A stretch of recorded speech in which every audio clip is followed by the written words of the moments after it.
Top 10 Countdown. Counting down the 10 biggest hits of the week.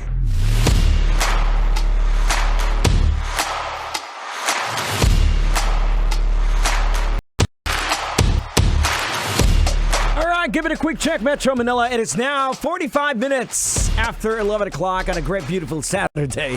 Welcome once again to Love Radio's Top 10 Countdown.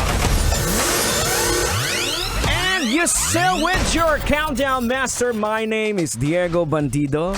At ito yung pinakagusto kong portion ng programa dahil nakakapag-Tagalog na ako. Salamat. No.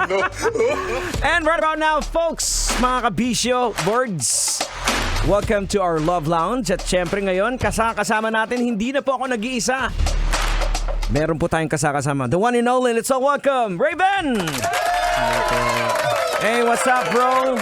Hello po. Ayan, okay. So, ikaw muna, pakilala ka muna sa lahat ng mga nakikinig at the same time watching our Facebook Live. Hello po sa lahat ng mga nakikinig at nanonood. Ako po si Raven, isang singer, songwriter, rapper, and producer from Balcony Entertainment under Sony Music Philippines. Wow, siyempre. Unang-unang first question dyan is, anong apelido ni Raven? Pwede mo ba? I'm just kidding. Kasi usually yung mga tanong, Raven, ano apelido niya? Oh, parang Glock na walang apelido. But anyway, why Raven pala? Let's start from that.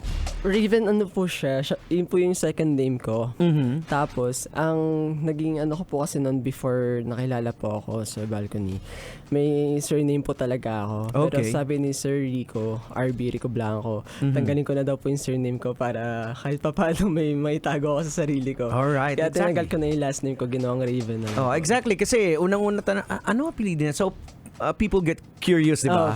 Raven, bakit ano? Pwede Raven Hood. So, saan at kailan nagsimula yung hilig ni Raven when it comes to rap music?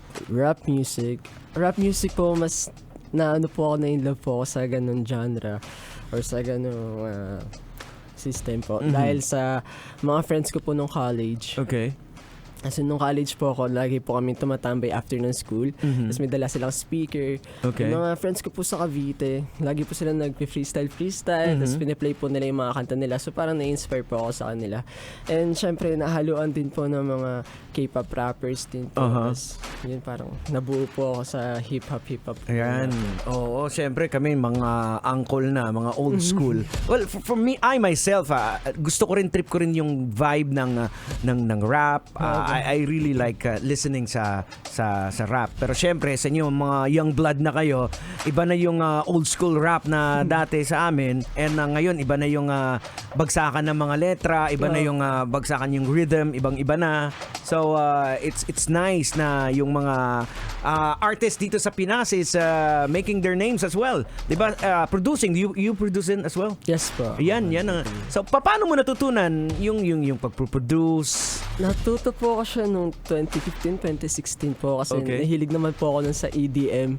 So, meron po akong phone na binigay ng lolo ko po. Tapos, meron po doon GarageBand. Nag-self-study po ako kung paano gumawa ng music gamit phone. Tapos, parang doon na po na siya nag-start hanggang sa nagkaroon po ako ng maayos na computer. Parang nilipat ko po yung learnings ko po sa phone. Tapos, doon ko naman po siya So, self-taught lang to? Yes, parang ganun? Self-taught galing! well, same as me. So, parang kung minsan na talaga ikaw lang talaga if you have the tinatawag dito yung heart mo sa isang bagay, you have to do it. Unless walang magtuturo sa iyo niyan 'di ba? So it will not just come to you. Kumbaga you have to do something about it. Yes, okay, now let's talk about yung mga influences mo sa pagdating sa rap. Influences pagdating sa rap. Ano po, nandiyan po si Kyo, sa Bangtan, si J-Hope, si Hosok, at saka si Suga. So more on K-pop yung okay. Wow. Tapos nung bata po ako, nahilig po ako kay Eminem. Pag naririnig ko po siya dati nun sa radyo, parang ninaaral ko po, may song hits po ako nun. Sinasabayan ko po dati. Uy, song hits? Dati, seryoso ka na naabot na mo yung song hits. Kasi yung iba, yung mga kabataan ngayon, honestly, they don't know the song hits. Hindi mo. Dati song hits talaga. Pag hindi mo alam yung lyrics. Kasi dati, kung maalala ko pa dati, dahil wala pang, kasi binibili yung song hits dati. Yung iba, napapakinggan lang sa radyo, nag-iiba yung lyrics. Halimbawa, yung MC Hammer na you can touch this. Sinasabi ng iba, iskastip. Ding, ding, ding, ding. Iskastip. Okay, so yun. So, Eminem and of course, mostly sa K-pop na ng mga rappers. Alright, now, I want to know about your latest single. Yes po. Yung title nun is? LML po. Yun yung unang-una kong natanong. LML. Ano bang ibig sabihin yan? But of course, I did try to watch the YouTube. So, doon ko na para. Pero gusto kong marinig mula sa'yo na marinig ng mga kabisyo nating nakikinig. Ano ang ibig sabihin ng LML? Ang LML po, ibig sabihin po nun is Love My Life. Kasi parang may dumating na isang tao sa buhay mo na dating ang dull ng kulay ng mundo mo, parang black and white lang lahat. Tapos dumating siya, parang naging colorful. Na nakilala ka mga bagong kulay na ngayon mo lang nakita. Tapos parang doon mo mapasabi, ay, mahal ko na yung buhay ko dahil sa kanya. Parang wow. So, what makes you inspired na to write the song? You write the song, di ba? Yes po. Okay. Inspired po ako sa girlfriend ko po. Pwede ba natin pakita yung ayaw. Dapat ganun kayo mga guys, sa mga kalalakihan, you have to be loud and proud with your girlfriends, with your partners. Diba? You have to be transparent kasi mas authentic ka lalo na pag artist ka. People can tell na you are authentic na if you're saying na I have a girlfriend, diba? Kasi ngayon wala na may tatago eh. With the immersion of social media. Labas na po lahat. Alright, so si Baby Love yung inspiration. All out support. Ayaw lang magpakita. Anyway, so with the song, you produce na rin din. So, ano yung nakita mo along the way sa pag-produce mo nito or sa pagbuo mo nitong LML? Anong mga challenges so far yung nakita mo? Or just fluid lang talaga siya? Gaano mo siya katagal ginawa? Naging fluid po ito kasi parang ang tagal po nung time na nagpahinga po ako. Parang binigyan ko po ng time sarili ko na, sige, take your time lang bago ka magsulat ulit. Tapos nung parang nasa mood na po ulit ako magsulat, parang tuloy-tuloy na po siya. Wow. Dire-diretso Dahil po. kay? Iba talaga pag may inspiration eh. Opo, parang, kasi mga writers, 'di ba? Mahirap talaga sa writer once na pag nagkaroon ka ng block na tinatawag nila. Kahit anong balik mo diyan, kahit minsan nga, 'di ba, inaabot ng taon yung isang kanta bago mabuo. Pero kung merong inspiration, may motivation, nagiging fluid lang siya. Minsan nga habang natutulog ka, biglang hook lang kuminsan. Last time I talked with the guys yung outside mafia na parang sabi nila nagsimula lang sa hook and then yun na, fluid na, tuloy-tuloy na siya. Alright, so well, take this opportunity to invite everyone to check out your new single at mamaya ipi-play natin para marinig nila, of course. So pakinggan nyo po yung pinakabago kong single, LML, na naririnig nyo to sa streaming platforms sa iba. Tapos nilabas na rin yung music video nito. And para maging updated kayo sa akin, meron po akong mga social media at Raven Music PH. Yun na po yung sa Facebook, Twitter, Instagram, TikTok at sa lahat-lahat pa. And may darating din po ako na album launch sa February 21 sa Balcony Music House. Doon ko po ipe-perform lahat ng mga nirelease ko sa album na kinulaan, kaya kita-kits. Yun, alright. Actually, pinaghanda talaga namin tong lobo eh.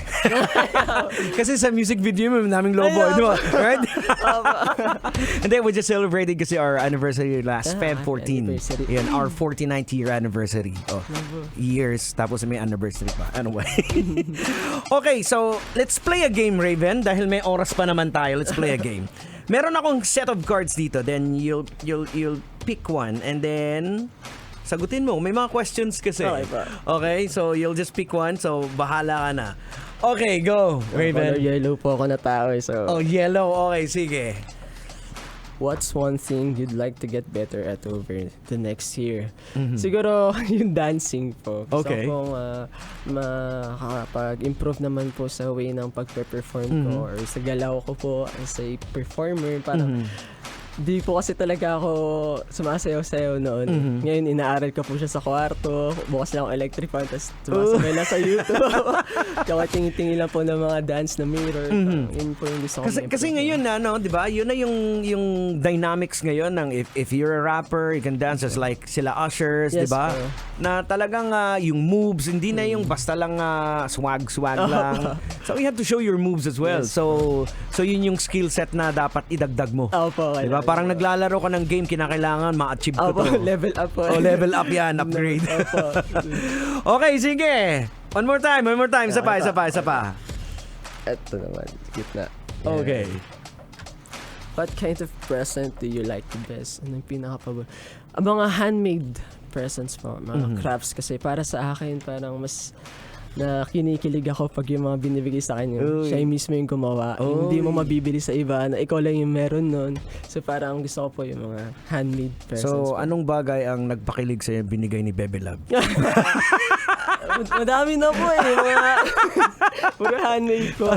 Also Mga drawings handmade. po. Yes po, Okay. handmade. Kasi when you say naman na handmade yung binibigay sa'yo, parang people devoted her time, po. di ba? To make that talagang may touch talaga, hindi lang basta yung binili. Yes So po. parang it's very personal na ano, very kahit personal. ano pa yan, basta handmade. Opo, kahit Oo. picture niya na may onting heart sa taas, tapos Ayun. gupit-gupit lang. So, ibig sabihin talagang nilagyan ng oras. Yes, di ba?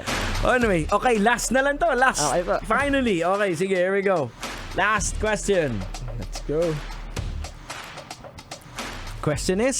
Tell me something you believed as a child that makes you laugh now. Yung Santa Claus. Okay. Lagi po akong Santa Claus po kami nung bata. Tapos medyo tumatanda-tandaan na kami. Siyempre yung gusto po namin nun parang nagiging PlayStation na. Noong una, mga billiards na maliliit. Tapos nung naging mga PlayStation na, wala na daw si Santa Claus. Alam mo, sa akin dati nung kabataan ko, I just wanna share it with you. Sumama yung loob ko kay Santa Claus. Para lahat po may sama ng loob. Kasi sabi niya, sige magsulat ka kung ano gusto mo sabihin, di ba?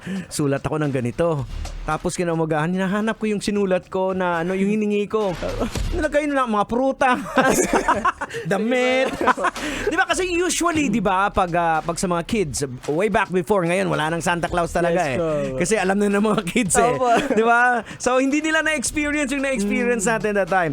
So, ang nangyayari kasi, after na yun, di ba, may lalagay kang plastic or plastic. bibit-bitin nyo yan, tatawagin mo mga pinsan mo, kaibigan mo, magpapakitaan kayo, ano binigay ni Santa Claus niya, sa'yo. Sa akin, di ba, prutas lang. Eh, sumama yung loob ko. Anyway, so, again, thank you very much, Raven, for dropping by right here. So, if you want to do some shout-out, big shout-out to all your friends, supporters, so go ahead. Yeah, shout-out sa lahat ng mga walang sawang nakikinig sa akin, sa mga nag-stick by, sa family ko, sa friends, sa mga Wonsu dyan, sa mga YK, yun, kita-kits sa 21. Alright. Wala na nakalimutan. Sponsors na sumusuporta sa'yo. Sponsors. O manawagan ko, kung wala pa, manawagan ka. Kailangan ko ng sponsors sa pangkulay ng buhok. Yun! O malay mo, di ba? Malay mo. Alright, so thank you very much once again, Raven. So eto na. Ito na ay nga pala, I forgot. May oras pa naman tayo. But anyway, pwede mo ba kaming sampulan before we play the full song? Hatayin ko na lang po yung chorus. Okay. Nung dumating ka sa akin, ako'y wala nang hanapin pa. Ikaw ang aking panalangin, matagal ko nang hinihintay. Nung dumating ka sa akin, ako'y wala nang hanapin pa.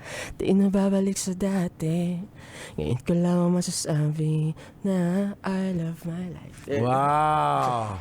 Honestly, I would say hats off sa iyo kahit wala akong sombrero.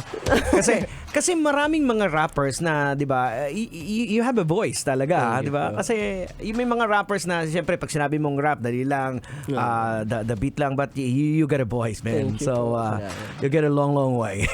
So good luck to you, bro. So thank you very much once again for dropping by, and wish you luck. And hopefully next time pagbalik mo dito, yung kanta mo maybe hindi natin, we cannot tell, 'di ba? Nasa countdown na namin. Okay, mga kabisyo, here we go. Hindi na natin patatagalin to. Dumating ka sa akin, ako'y wala nang Kailangan pa bang i-memorize yan?